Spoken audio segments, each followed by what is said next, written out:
Welcome to Only True Stories channel. We hope you will have fun with us. Enjoy watching. Started with a whisper, you know, the kind that slips into your ear at the most unsuspecting moment, latches onto your mind, and refuses to let go. It was at the gym of all places. My old friend, Jacob, someone I hadn't seen since college, pulled me aside after our workout. His voice was low, his tone almost hesitant. "Hey, Edward," he said, wiping the sweat off his forehead. "Do you know Liam? Sophia's boss." I nodded slowly. "Yeah, what about him?" Jacob shifted uncomfortably, avoiding eye contact. "He's got a reputation, especially with women at the office. Married ones." I laughed it off at first. Sounded absurd. Sophia and I had been married for 7 years, and she wasn't just my wife. She was my partner, my rock. Sure, her job as Liam's executive assistant kept her busy. But she loved it. I loved her. There was no way. But on the drive home, Jacob's words replayed in my head, over and over, like a scratched record. A seed of doubt had been planted, and no matter how hard I tried, I couldn't stop it from growing. For days, I noticed things I hadn't paid attention to before. Sophia's late nights at work, her phone constantly locked, the way she'd smile at texts and tuck her phone away when I walked into the room. She'd always been an open book, but now it felt like certain pages were missing. Then came the company party, Liam's annual celebration, an event Sophia wouldn't stop talking about. She practically glowed as she described the grand estate, the catered dinners, and the networking opportunities. But there was something else in her excitement, a kind of nervous energy that I couldn't quite place. "You should come," she said, smiling as she got ready that evening. Her crimson dress, one I'd never seen before, clung to her figure in a way that made my stomach twist. It wasn't just beautiful. It was bold. Too bold. When I agreed to go, I could see the flicker of surprise in her expression before she masked it with a quick smile. She recovered fast, brushing it off with a light laugh at a tea party. I stayed on the edges, watching as Sophia worked the room. She was always good at that. Charming, engaging, laughing at just the right moments. But tonight, her laughter felt forced, her movements deliberate, calculated. And then there was Liam. He approached me with a whiskey in hand, his eyes scanning me like I was part of some game he'd already won. "Edward, right? Sophia's husband." "Yeah," I replied, shaking his hand reluctantly. "You're a lucky man," he said, smirking as he glanced across the room to where Sophia stood, chatting with another executive. "She's a gem." Something about the way he said it made my skin crawl. The way his gaze lingered on her made my blood boil. But the moment that changed everything came later. I'd gone to the restroom to clear my head. And on my way back, I heard her laugh. The laugh I used to adore. But this time it was different. Intimate. Wrong. When I peeked through the cracked door of a side room, I saw them. Liam leaning close, his hand on her waist, whispering something in her ear. Sophia tilted her head back, laughing softly, her hand resting on his C******T, and I froze, my heart pounding. "Then he K******, said her, and she didn't pull away. I stood there, rooted to the spot, my heart hammering so hard I could feel it in my throat. My wife, the woman I'd built a life with, was K******, sing her boss. And not just K******, sing him. She was leaning into it like it was the most natural thing in the world. Like it wasn't destroying someone standing just a few feet away that I wanted to storm in, to grab Liam by the collar and throw him against the wall, to make him feel a fraction of the humiliation and rage boiling inside me. But I didn't. Instead, I stepped back, my hands trembling, my vision tunneling. The voices in the room grew muffled, replaced by a ringing in my ears that drowned out everything else. And then, as if the universe wasn't content with just one dagger to the C******T, I heard her voice. Clear, sharp, and cutting. "You're the cuckold he doesn't even know about yet." It took everything I had not to burst into that room. But something stopped me. Maybe it was shock. Maybe it was self-preservation. Or maybe it was the realization that if I barged in now, I'd be the fool she clearly thought I was. Now, if Sophia and Liam thought they could get away with this, they were wrong. That I turned and walked away, each step heavier than the last. Couldn't breathe. Couldn't think. By the time I reached my car, I felt like I was on the verge of collapse. I sat there, gripping the steering wheel so tightly my knuckles turned white. The weight of everything pressing down on me. She thought she could humiliate me. She thought I wouldn't fight back. But Sophia had underestimated me. When I finally drove home, the house felt different. It was the same place I'd shared with Sophia for years, but now it seemed unfamiliar. Almost mocking. I sat in the darkened living room, the shadows creeping in like ghosts of the life we used to have. My mind raced, cycling through every memory of us together. Had she always been this way? Were there signs I'd missed? Around 2 a.m., I heard her key in the door. The sound of her heels clicking against the tile was like nails on a chalkboard. She hummed softly to herself, a tune I couldn't recognize, as if nothing had happened. As if she hadn't just torn our life apart. "Oh, you're still up," she said, spotting me in the shadows. She didn't seem surprised, just mildly inconvenienced. "You should get some sleep, Edward. Did you have fun tonight?" I asked, my voice low, measured. She paused, something flickering across her face before she masked it with a smile. "Of course, it was a great party, especially with Liam." I shot back, sharper than I intended. Her smile faltered, just for a second, but it was enough. "What are you talking about?" she asked, her tone defensive. "Liam's my boss. You know how these things are, I have to be friendly. It's part of the job." "Friendly?" I repeated, leaning forward. "Is that what you call it when you're sing him in a side room? When you're calling me a cuckold while you're in his arms?" Her face drained of color. For the first time, she looked rattled. "You're being ridiculous, Edward. You don't understand." "No," I said, standing up slowly, looming over her. "I understand perfectly. You've been lying to me, Sophia. Cheating on me. Humiliating me. But guess what? I'm not the idiot you think I am." She tried to regain her composure, crossing her arms and tilting her chin up. "It's not what it looked like. It was a mistake. A moment of weakness." I laughed bitterly. "A mistake? That's what you're going with?" "Yes." She snapped, her voice rising. "I've been under a lot of stress. Okay? Liam. He's been there for me in ways you haven't." There it was.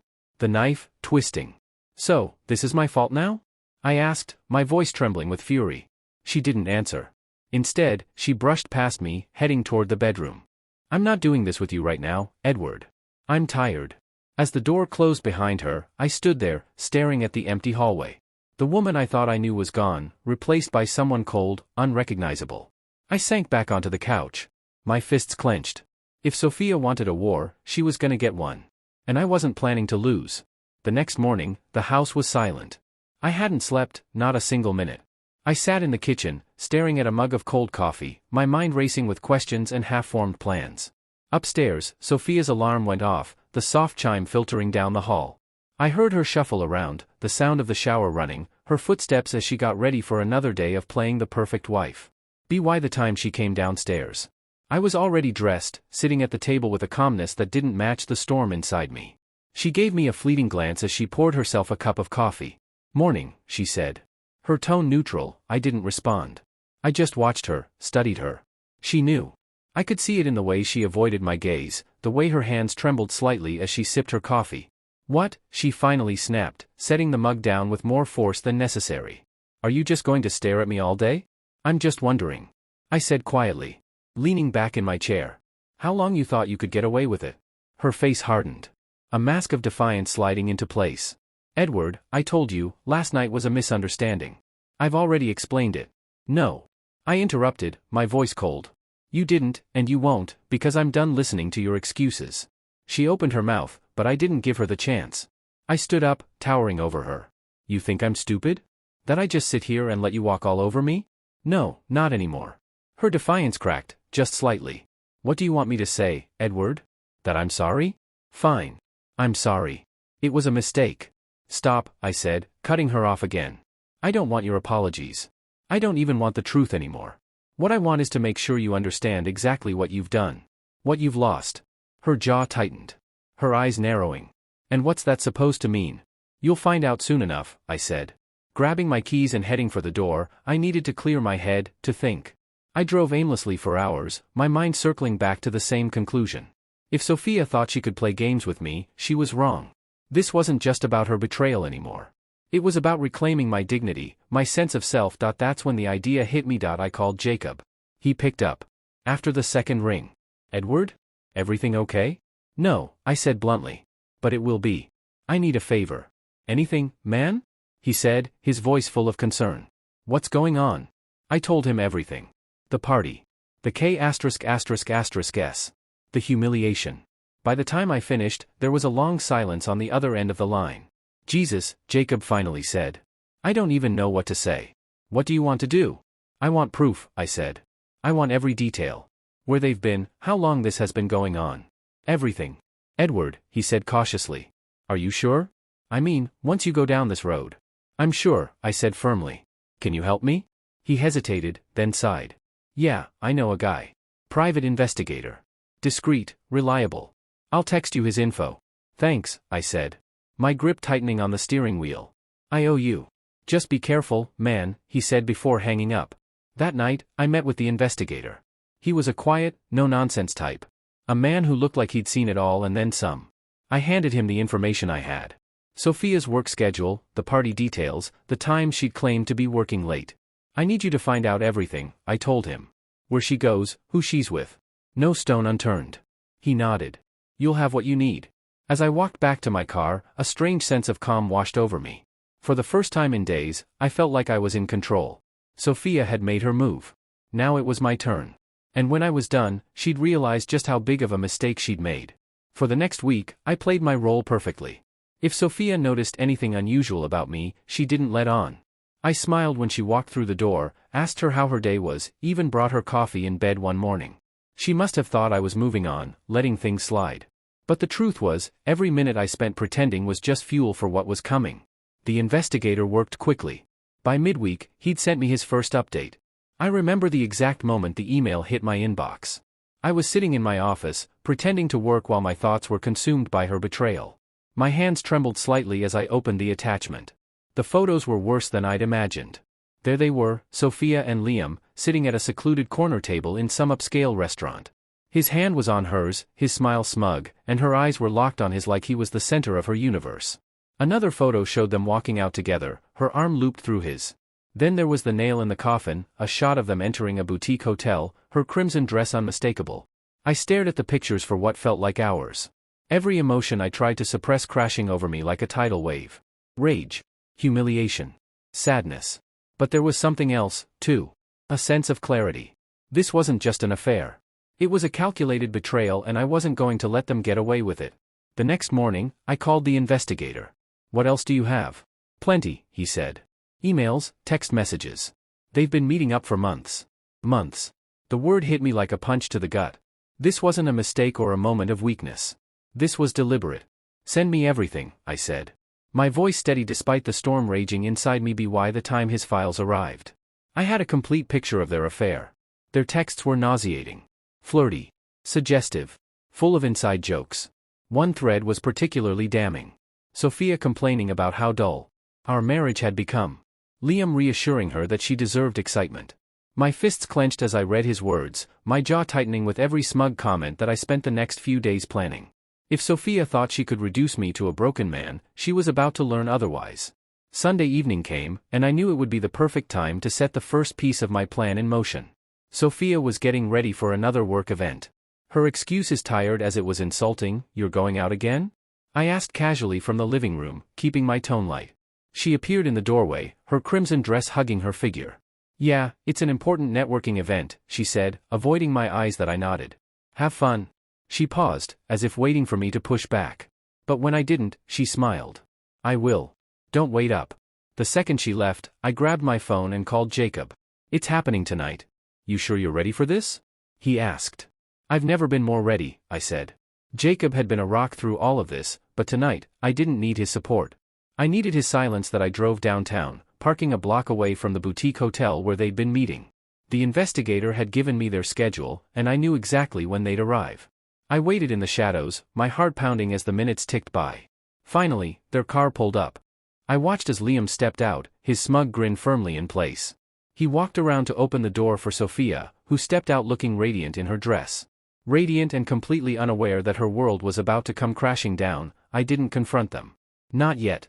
That would come later. For now, I let them enjoy their stolen moments, knowing that every step they took was another nail in their coffin. I snapped a few photos from my vantage point. Proof just in case. As they disappeared inside, I felt a strange sense of satisfaction. They thought they were untouchable, but they had no idea what was coming. When I got home, I poured myself a drink and sat at the kitchen table, staring at the photos on my phone. Sophia's betrayal wasn't just a knife to the heart. It was a challenge, and I was ready to rise to it. The weekend crawled by like a funeral march. Every time I looked at Sophia, I saw her standing there in that crimson dress, laughing with Liam, their stolen moments playing in my mind on an endless loop. But I stayed quiet, calm. I had to. The element of surprise was my only weapon now. By Monday. Everything was in place. The investigator had delivered the final pieces of evidence I needed: dates, locations, even receipts from their so-called business lunches. I didn't just have proof. I had an arsenal. But the true brilliance of my plan lay in what came next. That morning, Sophia sat at the kitchen island scrolling through her phone while sipping her coffee. She looked so ordinary, so composed, like the betrayal she'd been weaving hadn't touched her at all. It made my stomach churn. "You're quiet this morning," she said, not looking up. "Everything okay?" I nodded, forcing a smile. "Yeah, just a lot on my mind." She hummed in response, uninterested. Typical. Her phone buzzed, and she glanced at it quickly, her lips curving into a small, private smile. I didn't need to ask who it was. I already knew. "Big day at work?" I asked casually, taking a sip of my coffee. She hesitated for the briefest second before nodding. "Yeah, lots of meetings. You know how it is." "Oh, I do," I said, my voice steady, hiding the fire beneath. "Hope it all goes smoothly." Her eyes flicked to mine, searching for something, but when she didn't find it, she shrugged. "I'm sure it will." That evening, while Sophia claimed to be working late, I met with my lawyer. Mia Hayes was sharp, relentless, and exactly the kind of ally I needed. When I laid out the evidence, her expression remained cool and professional, but I could see the fire in her eyes. "This is solid," she said, flipping through the photos and messages. "Very solid." "I want to hit her hard," I said, my voice low. "No mercy." Mia leaned back in her chair, tapping a pen against the edge of the folder. "We'll start with a clean divorce filing. With this evidence, she won't have much room to argue. You'll walk away with everything you're entitled to, and then some." "Good," I said. "But there's more. I want Liam in the crosshairs, too." Her brow arched. "The boss?" I nodded. "He's married, has a family, and he's been using his position to manipulate people, Sophia included. I'm not letting him walk away unscathed." Mia smiled faintly. "I'll see what I can do." The next step was delicate. I needed to keep Sophia in the dark long enough to execute the plan, and that meant playing my part to perfection. Over the next few days, I acted like nothing was wrong. I said her goodnight, asked about her day, even cooked dinner once. But every moment was calculated. Every word a step closer to the explosion. On Sunday, I put the final piece of my plan into motion. Using the investigator's connections, I reached out to Liam's wife, Marissa. I didn't know her well, but I'd met her a handful of times at company events. Enough to know she deserved the truth. We met at a quiet cafe downtown. She arrived looking polished but frazzled, her eyes darting around nervously. When she saw me, she offered a tentative smile and sat down. "Edward," she said, her voice uncertain. "What's this about?" I slid the folder across the table. "It's about Liam." Her brow furrowed as she opened the folder. Her eyes scanned the photos, her expression shifting from confusion to horror. By the time she reached the texts, her hands were trembling.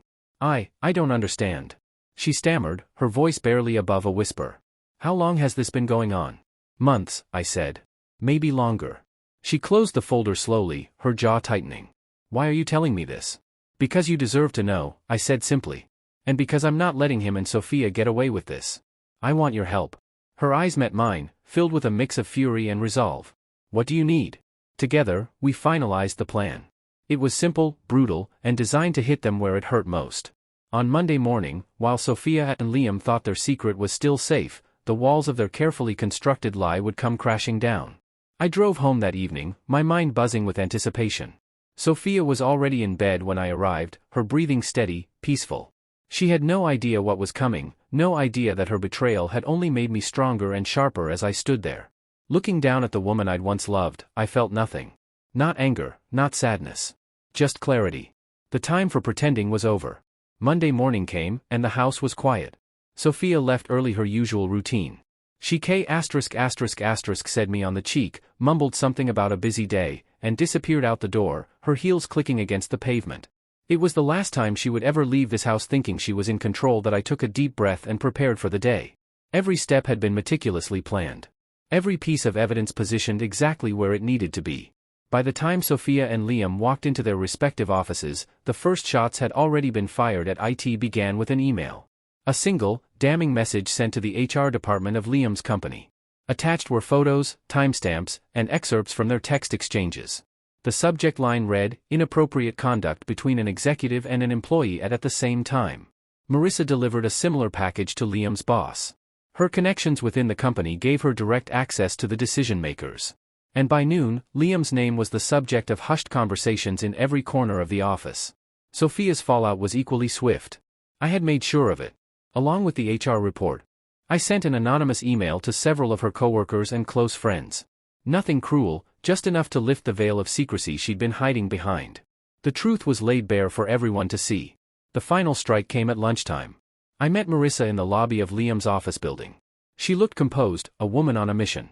Together, we walked into the conference room where Liam and Sophia were meeting. They were huddled over paperwork, laughing softly, completely oblivious.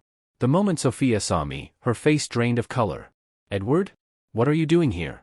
Before I could answer, Marissa stepped forward. "We're here because you've both been lying," she said coldly, her voice cutting through the room like a blade. Liam's face contorted in confusion, then panic. "Marissa, I can explain." "No," she snapped, throwing the folder of evidence onto the table. "You can't." Sophia's eyes darted between us, her mouth opening and closing like a fish gasping for air. "Edward, please. This isn't what it looks like." "Oh, it's exactly what it looks like," I said, my voice calm but icy. "Months of lies, sneaking around, humiliating me while you played house with your boss." "Edward," she pleaded, her voice breaking. "We can fix this. It didn't mean anything." "Save it," I said, cutting her off. "The lawyers will sort it out." "Lawyers?" she echoed, her voice trembling. That I nodded, my gaze steady. "The divorce papers are already filed. You'll be served by the end of the day." Liam tried to interject, but Marissa wasn't having it. "Don't even start," she spat, her eyes blazing. "You've humiliated me and our family for the last time. I hope it was worth it." "Liam, because you're about to lose everything." The room fell silent, the weight of their betrayal hanging heavy in the air. Sophia's lip trembled, tears spilling down her cheeks, but I felt nothing, not pity, not regret, just the cold satisfaction of a man who had reclaimed his power. Marissa and I walked out together, leaving them to sit in the wreckage of their choices. That evening, Sophia came home, her eyes red and puffy. She stood in the doorway, clutching her purse like it was the only thing tethering her to reality. "Can we talk?" she whispered. I didn't look up from the paperwork spread across the dining table. "There's nothing left to say." "Edward, please," she begged, stepping closer. "I made a mistake, but it doesn't have to end like this." I finally met her gaze, my expression unreadable. "It ended the moment you decided I wasn't enough for you." She sank into a chair, her shoulders shaking as she cried. For a brief moment, I felt a flicker of something. Pity, maybe, but it disappeared just as quickly. This wasn't my burden anymore. "You'll get your share of the house," I said, standing up and grabbing my keys. "But that's all you'll get." "Where are you going?" she asked. Her voice barely above a whisper. I paused in the doorway, looking back at her one last time. "Anywhere but here." As I stepped into the cool night air, I felt a weight lift off my shoulders. Sophia had spent months tearing me down, but she'd underestimated me. She thought I would crumble, that I would beg her to stay. Instead, I walked away. The man she betrayed was gone, and in his place stood someone stronger, sharper. Someone who wouldn't settle for anything less than the respect he deserved. The days that followed felt surreal, like stepping out of a dark room into the blinding sunlight. Sophia tried to reach out a few times, calls, texts, even a voicemail where she sobbed and begged me to reconsider. But I ignored them all. My decision was final. The divorce proceedings moved faster than I expected. The evidence I'd gathered left no room for negotiation. Mia handled the legal side with ruthless efficiency, ensuring that I came out ahead. The house, the majority of our savings, even my peace of mind, it was all secured. Sophia fought back at first. But her attempts were half-hearted, her guilt overshadowing her resolve. By the time the papers were finalized, she looked like a shell of the woman she once was. Liam's downfall was even more satisfying. Marissa made good on her promise to go scorched earth. Not only did Liam lose his job, but word of his misconduct spread quickly in their professional circles. No one wanted to work with a man who had turned his office into his personal hunting ground. I heard through the grapevine that he and Marissa were also heading for divorce, and she wasn't planning to go easy on him. But for me, the best part wasn't watching them fall. It was realizing how much lighter I felt without Sophia's betrayal weighing me down. The anger, the pain, the humiliation, they were still there, but they didn't define me anymore. I was moving forward. A month after the divorce was finalized, Jacob convinced me to join him for a night out. "You've been locked up in that house too long," he said, dragging me to a local bar. "You need to remind yourself that there's life outside of all this." At first, I wasn't sure if I was ready. But as the night went on, surrounded by laughter and music, I felt a flicker of something I hadn't felt in a long time. Hope. That's when I met her. Her name was Evelyn. She was sitting at the bar, sipping a glass of wine and flipping through a book. An actual book in the middle of all the chaos. It was such a stark contrast to everything around her that I couldn't help but be intrigued as I walked over, more nervous than I'd like to admit. "That's not the usual bar reading," I said, nodding toward her book. She looked up, her dark eyes sparkling with amusement. "And you're not the usual guy starting a conversation." We talked for hours. She was funny, sharp, and unapologetically herself. There was no pretense, no games, just honesty. For the first time in months, I felt like I could breathe. By the end of the night, I wasn't thinking about Sophia or Liam or everything they'd put me through. I was thinking about Evelyn, about the way she laughed, about the way she made me forget that in the weeks that followed, I started to rebuild. I threw myself into work, picking up new clients and projects. I started running again, something I hadn't done since before the marriage. And I spent more time with friends, reconnecting with the people who had always been in my corner. Evelyn and I began seeing each other more often. It wasn't serious, not yet. But it didn't have to be. She was a reminder that life could be good again. That there were still people out there worth trusting. One evening, as I sat on my back porch with a beer in hand, I looked out at the horizon. The sky painted in deep reds and purples. The house behind me felt different now. Quieter, yes, but also mine in a way it hadn't been before. It wasn't filled with lies or shadows, just the peaceful hum of a new beginning. Sophia was gone. Liam was a distant memory. And the wounds they'd left were beginning to heal. I had scars, sure, but they were a part of me now, proof of what I'd survived. Sometimes, I thought about Sophia's words at the party, the ones that had cut me so deeply. "You're the cuckold he doesn't even know about yet." Now I could smile at the memory. Not because it didn't hurt, it still did. But because I'd taken those words and turned them into something stronger. She'd thought she could break me, reduce me to nothing. She was wrong. The last light of day faded. I leaned back in my chair and let the cool evening air wash over me. I didn't know what the future held, but for the first time in a long time, I wasn't afraid that I was free. Don't forget to subscribe, like and comment if you enjoyed this story.